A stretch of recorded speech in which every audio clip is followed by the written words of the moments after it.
Some of the most powerful discrimination in Hollywood was never spoken out loud. It didn't happen on camera, and it rarely left a paper trail.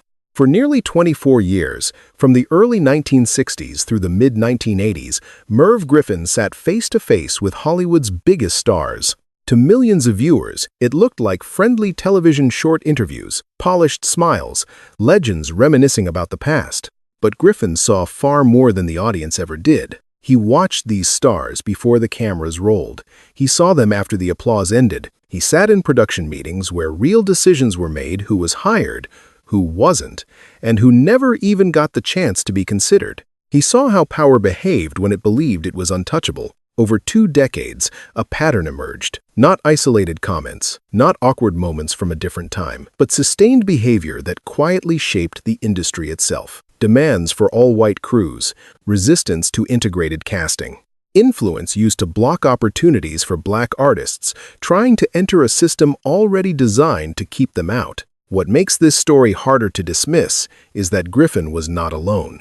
Similar behavior was witnessed by producers, staff, and crews across multiple networks and multiple talk shows. When the same attitudes appeared under different hosts, in different studios, over different decades, they could no longer be explained away as personality quirks or misunderstandings. They were cross-validated by repetition. And yet, almost none of it reached the public. Complaints were buried. Networks accommodated demands. Publicity machines protected carefully constructed images. The audience continued to see icons while the machinery behind the scenes worked silently to preserve what made these stars profitable. This story is not about slurs or public scandals. It is about power exercised quietly, about systems that learned to adjust themselves, and about 6 figures whose influence was so great they never needed to explain themselves because Hollywood had already learned how to serve them. Before Bette Davis spoke, the room often adjusted itself. Assistants learned to lower their voices. Production staff learned to wait. New faces learned, quickly, that proximity was earned, not granted. Nothing about it was written down. There were no memos, no explicit instructions. The atmosphere did the work. This was the kind of authority Davis carried effortlessly. By the time she appeared on television talk shows in the 1960 and 1970, she was no longer just an actress. She was an institution, a survivor of the studio system who had fought contracts, sued studios, and won the right to be difficult. Her defiance of male executives had become legend, and that legend followed her everywhere. But legends have blind spots. According to multiple staff members who worked on her television appearances across different years, Davis's demands were precise and revealing. She repeatedly requested experienced crew members near her. In production language of the era, that phrase carried weight. It did not simply mean skill. It often meant familiarity, seniority, and, unspoken but understood, whiteness. When young black production assistants were assigned to work near her, changes were requested without confrontation. When black makeup artists or hairstylists were scheduled, Davis expressed discomfort, explaining that certain looks worked better for her. The explanation sounded technical. The result was consistent. What mattered was not any single request, but the pattern. White crew members described Davis as demanding but focused, sharp but professional. Black crew members described something else entirely: emotional distance, clipped interactions, an unmistakable sense that their presence was being tolerated rather than welcomed. These differences were noticed. They were discussed quietly, but they were never challenged. Davis's reputation made confrontation nearly impossible. Her behavior was absorbed into a larger narrative. She was intense, difficult, uncompromising. That narrative protected her. It allowed the industry to reframe exclusion as temperament and discrimination as artistic preference. Any complaint could be dismissed as a failure to understand genius. Behind the scenes, Davis often spoke about Hollywood's past with nostalgia, describing the industry as losing its standards. When integrated crews became more common, she referred to the business as becoming too modern. To staff members listening, these comments did not sound like critiques of craftsmanship. They sounded like resistance not to change itself, but to who was now allowed inside the room. The irony was impossible to miss. Bette Davis is remembered as a woman who fought power when it limited her. Yet when power shifted toward inclusion, she resisted just as fiercely. Her silence on racial inequality, combined with her authority, helped preserve the very structures she once challenged when they stood in her way. She never announced rules. She never needed to. The system learned how to adjust around her and who to keep at a distance. John Wayne never needed to whisper his beliefs. The room already leaned in. By the time Wayne appeared on television talk shows in the early 1970s, he was no longer simply a movie star. He was a national symbol. Nearly 200 films had transformed him into the physical embodiment of American masculinity, strength, authority, and moral certainty wrapped in a single figure. For many audiences, questioning John Wayne felt uncomfortably close to questioning the country itself. What made Wayne different from many of his contemporaries was not merely the views he held, but how openly he defended them. In 1971, Wayne gave an interview in Playboy magazine that removed any ambiguity. He expressed clear beliefs in white racial superiority and defended historical violence against Native Americans as a natural consequence of progress. These were not coded phrases or carefully softened language. They were explicit statements, published nationally, and read by millions. The reaction was brief, and then it passed. Wayne never apologized. He never revised his position. Instead, according to staff members and industry observers, he treated the backlash as confusion rather than criticism. In his worldview, he was not expressing hatred. He was expressing what he believed to be common sense, patriotism, and historical realism. What followed is what makes Wayne's case so revealing. After 1971, Wayne continued to appear on major television programs. He continued to be cast in high-profile films. He continued to be celebrated as an American icon. Production staff across different shows noted that his confidence never wavered. If anything, it solidified.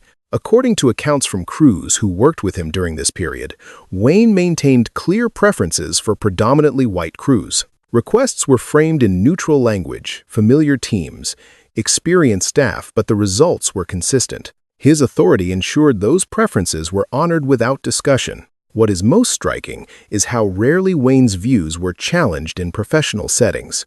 Hosts did not confront him directly. Producers avoided confrontation.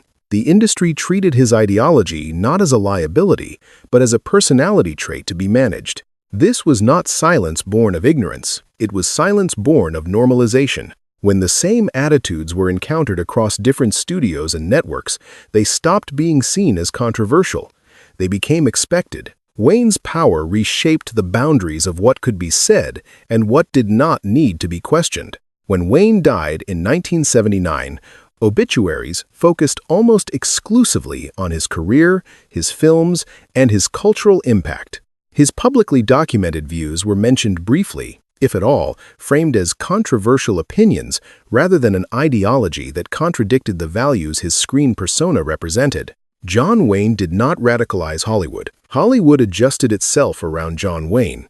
He did not need to explain his beliefs. The system had already learned how to absorb them. Doris Day never raised her voice. That was part of the problem. When Day appeared on television talk shows during the late 1960s and early 1970s, she represented something America trusted. She was the girl next door, the smiling blonde whose films promised safety, romance, and emotional reassurance. Her image suggested kindness, decency, and moral clarity qualities audiences rarely questioned. Behind that image was real power. From 1968 through 1973, the Doris Day Show ran with Day not only as its star, but as a producer with significant control over casting decisions. The series was set in San Francisco, one of the most diverse cities in the United States, yet its on-screen world remained overwhelmingly white. This was not an oversight. It was a pattern. Network diversity reports from the period noted the lack of representation. Suggestions were made. Quiet pressure was applied. According to production insiders, Day resisted those recommendations by framing them as threats to the show's wholesome identity. She emphasized maintaining a traditional feel language that, within the industry, carried clear meaning. Casting was not the only area affected. Employment records and staff accounts from productions connected today describe hiring practices that consistently favored white professionals behind the scenes as well. Opportunities for black performers and crew members were limited not through confrontation, but through omission. Roles were never offered. Positions were never discussed. Doors simply did not open. What makes Day's case distinctive is how gently exclusion was enforced. There were no angry confrontations, no public statements, no visible hostility. Decisions were delivered politely, often with a smile. The absence of conflict made resistance difficult. Without an obvious offense, there was nothing to protest. Staff members who worked with Day frequently described her as personally kind, professional, and calm, but they also described her as immovable. Once she decided what her show represented, nothing, including social change happening outside the studio walls, was allowed to disrupt that image. The contradiction was striking. Doris Day is remembered for warmth, compassion, and later in life, outspoken advocacy for animal rights and ethical causes. Yet during a period when civil rights were reshaping American society, she used her influence to preserve an entertainment space that remained segregated by design. She did not exclude with anger. She excluded with comfort. And that may be the most enduring form of power. Bing Crosby never needed to sound hostile. His calm did the work for him. By the time Crosby appeared on television talk shows throughout 1960 and the years that followed, he was no longer perceived as a man with opinions. He was perceived as a feeling. His voice represented comfort, continuity, and reassurance, particularly to white, middle-class America navigating social change it did not always welcome. Crosby was not just an entertainer, he was emotional infrastructure. That status mattered. Behind the scenes, Crosby's views on race and integration were not a mystery. In 1958, contemporary reporting documented his opposition to integrated housing in neighborhoods where he owned property. When fair housing initiatives were discussed, Crosby framed his resistance in economic terms, arguing that integration could harm property values. The language was polite, rational, and seemingly practical. But the result was unmistakable: support for maintaining residential segregation. This pattern of reasoning followed him into the entertainment industry. As Hollywood slowly diversified its production crews in 1960, Crosby's discomfort became visible to those working around him. Staff members from multiple television productions noted a consistent shift in his demeanor depending on who was present. With white crew members, Crosby was relaxed, conversational, even warm. With black crew members, interactions became brief and distant. Instructions were delivered efficiently. Eye contact shortened. Familiarity disappeared. Nothing he did was overt enough to trigger confrontation. That was the point. Unlike stars whose behavior produced explosive moments or public scandal, Crosby's approach relied on tone. He did not demand segregated crews outright. He expressed preferences. He reminisced. He spoke about how things used to work. In production environments, those signals were understood clearly. Familiar crews were prioritized. Certain hires were quietly avoided, decisions aligned with his comfort without needing to be stated explicitly. What made Crosby's case particularly resistant to challenge was how completely his public image neutralized suspicion. When concerns were raised about his attitudes, they were often dismissed as overinterpretation. That's not what he meant. He's just old-fashioned. He's harmless. But old-fashioned was not neutral. Throughout 1960, Crosby repeatedly framed social change as decline. In interviews and backstage conversations, he spoke nostalgically about Hollywood's past, implying that the industry had lost its standards. To those listening carefully, these comments aligned consistently with moments of increased integration. His nostalgia was selective. It was not about craft alone. It was about familiarity and control. Unlike some of his contemporaries, Crosby never publicly evolved. He did not issue statements acknowledging progress. He did not soften his language. He did not recalibrate his comfort as society changed. His resistance was quiet, persistent, and structurally effective. The greatest protection Crosby enjoyed came not from studios or networks, but from the audience itself. His association with Christmas, family, and tradition created emotional immunity. Criticizing Bing Crosby felt like attacking warmth itself. That emotional barrier ensured his attitudes remained unexamined and his behavior unchallenged. When Crosby died in 1977, public remembrance followed the familiar script. His voice, his legacy, his place in American culture, his documented opposition to integration, and his long-standing discomfort with social change were rarely mentioned. They did not fit the feeling people wanted to preserve. Bing Crosby did not need to argue for exclusion. He made it feel natural, and nostalgia ensured no one asked him to explain. Lucille Ball did not just succeed in television. She taught television how to succeed. When I Love Lucy premiered in 1951, Ball became something unprecedented. She was not only the star of the most popular show in America, she was a woman whose instincts shaped how television itself would be built. Her comedy reached millions. Her timing was flawless. Her appeal felt universal. And by 1960, her influence extended far beyond performance. With that influence came authority. Ball held contractual approval over casting, guest appearances, and major production decisions. I Love Lucy, despite being set in New York City, remained overwhelmingly white throughout its run. This was not due to lack of opportunity or awareness. It reflected deliberate choices made during a period when Ball had the power to approve alternatives and consistently decline them. As Desilu Productions expanded during 1960 and into 1970, those choices hardened into policy. Network diversity reports later showed that Desilu programs featured notably less racial diversity than comparable shows airing at the same time. This pattern appeared not in one series, but across the company's output. Writers and staff who worked under Desilu described a familiar process. Proposals involving integrated casting or storylines touching racial realities were routinely discouraged or rejected. The reasoning was always framed in business terms. Ball emphasized protecting broad appeal, avoiding controversy, not alienating the audience. In practice, broad appeal meant comfort, and comfort meant whiteness. What made Ball's influence uniquely powerful was that it worked. Desilu was profitable. Its shows were hits. As a result, Ball's approach was not interpreted as exclusion. It was interpreted as a proven formula. Younger producers did not see her choices as ideological. They saw them as instruction. This is where Ball's legacy extends beyond her own decisions. By the early 1970s, Ball had become an elder authority in television. Executives and producers sought her guidance. When she advised keeping casts familiar, protecting audience expectations, and avoiding social disruption, those recommendations carried weight. Her success transformed caution into doctrine.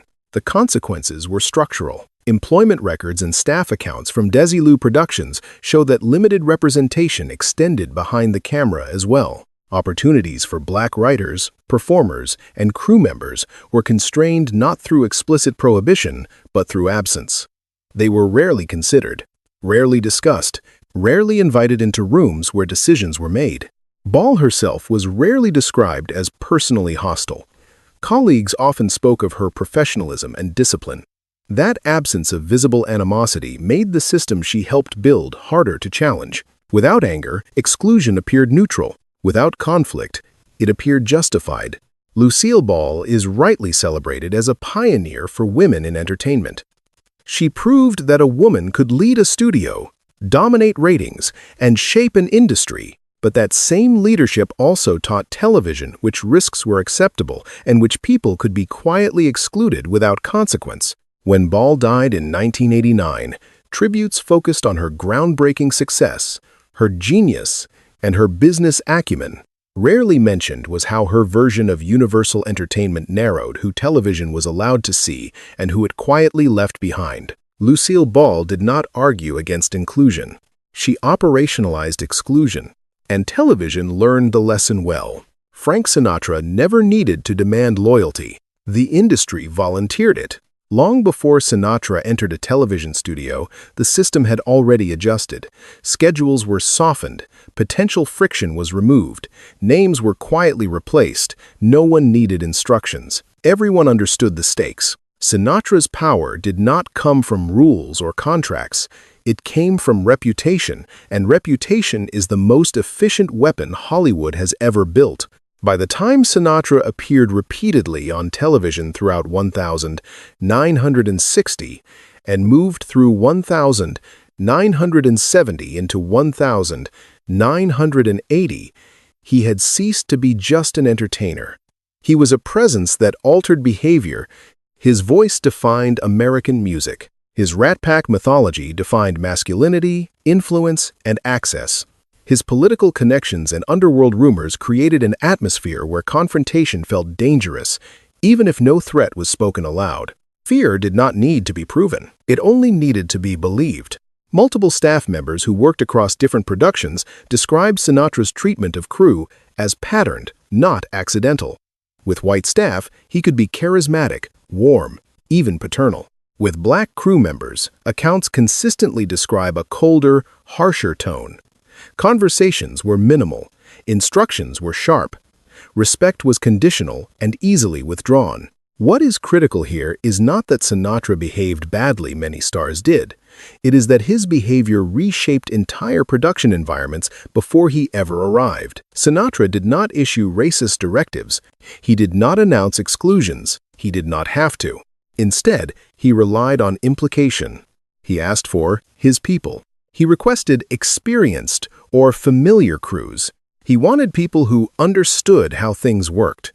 In isolation, these phrases sound neutral. In production reality, they were decisive. Coordinators understood which names would cause tension and which would preserve peace. Adjustments were made quietly. Entire teams were reconfigured in advance.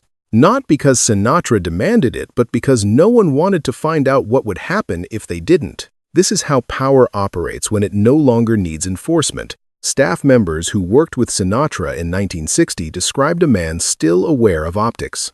He understood that image mattered. But by 1970, as his cultural dominance solidified, restraint diminished. And by 1980, multiple accounts describe an artist who no longer filtered frustration or language. Slurs were reported. Outbursts were normalized. Silence became the expected response. No reprimands followed. No interventions occurred. No accountability arrived.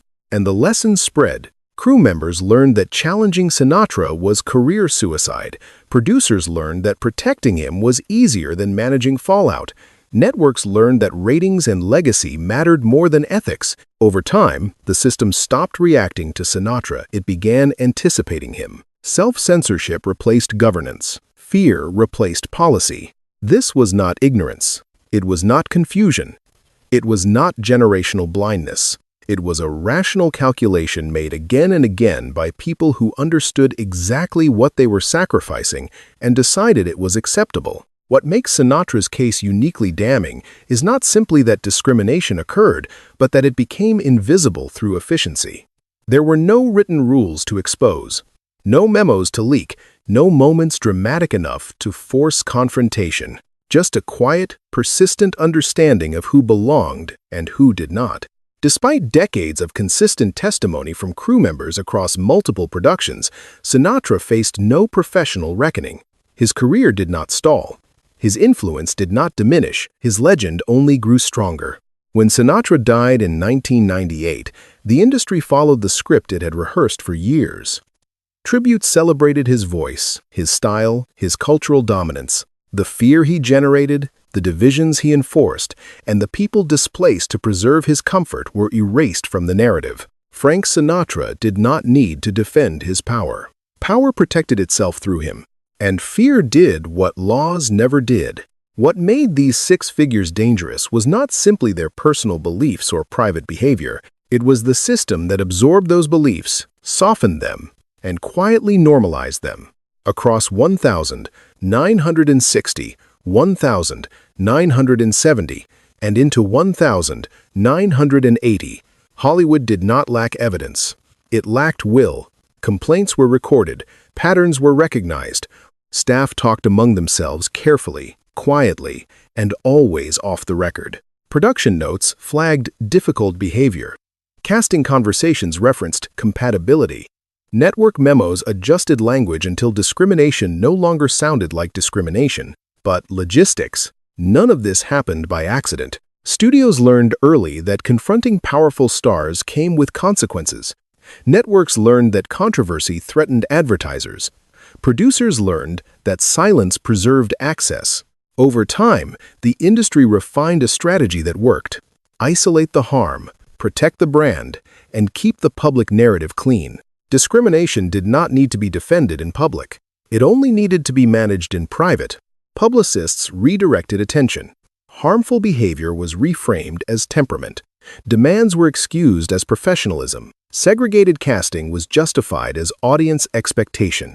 Every layer of the system existed to ensure that what happened behind the scenes never reached the screen. And when it did surface, it was diluted. Language became a shield. Words like racism were avoided. Instead, the industry relied on softer phrases, generational differences, strong personalities, old-school values. These terms did not deny harm. They buried it beneath nostalgia and respectability. The result was a self-reinforcing loop. Stars learned they could act without consequence. Networks learned that accommodation was safer than confrontation. Younger producers learned which behaviors were tolerated and which silences were rewarded. Over time, discrimination stopped appearing as an exception and became infrastructure. What unified these six figures was not collaboration, but immunity. Each behaved differently. Each justified themselves in different ways, but all were protected by the same machinery, a system that valued stability over justice and profit over accountability. Hollywood did not merely reflect society's failures, it optimized them. And the cost was not abstract. Every blocked opportunity, every erased name, every career quietly redirected away from visibility accumulated into a structural barrier that lasted for generations. Black artists were not excluded by a single villain or a single decision. They were excluded by repetition by a system that learned how to hide harm in plain sight. This is not a story about the past refusing to change. It is a story about power refusing to be questioned. If this video made you question the stories you were taught to admire, then it did its job. Share your thoughts in the comments. Which name surprised you most, and why? If you want more stories that challenge the myths and expose what was kept off-screen, like the video, subscribe to the channel and stay with us.